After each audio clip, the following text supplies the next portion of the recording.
జూబ్లీహిల్స్ ఉప ఎన్నికలో బీజేపీ విజయం తథ్యమని బీజేపీ రాష్ట్ర ఉపాధ్యక్షుడు బండారి శాంతికుమార్ ధీమా వ్యక్తం చేశారు. బీసీలకు 42% రిజర్వేషన్లు ఇస్తామని చెప్పిన కాంగ్రెస్ పార్టీ తమ తప్పిదాన్ని బీజేపీపై నెట్టేందుకు కుట్ర చేస్తోందని శాంతికుమార్ విమర్శించారు.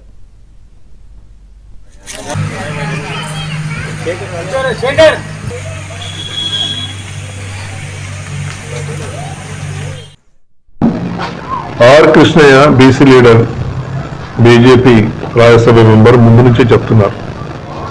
ఆర్టికల్ 294 ప్రకారంగా 68, 69, 67 అమెండ్మెంట్ ప్రకారంగా రాష్ట్ర ప్రభుత్వానికి స్థానిక సంస్థల్లో రిజర్వేషన్లు చేయడానికి అధికారం ఉంది, వెసులుబాటు ఉంది. అది వీళ్ళు చేయకుండా ఆలస్యం చేస్తున్నారు, ప్రజల్ని తప్పుదోవ పట్టిస్తున్నారు అని చాలా సుస్పష్టంగా వారు ఎన్నోసార్లు మీడియా మిత్రులతో ముందర విన్నవించారు. కేబినెట్ పెట్టి కూడా ఏమీ అర్థవంతమైన నిర్ణయాలు తీసుకోకుండా మళ్ళీ హైకోర్టు నిర్ణయం తర్వాత చూసుకుందామని పోస్ట్పోన్ చేశారు.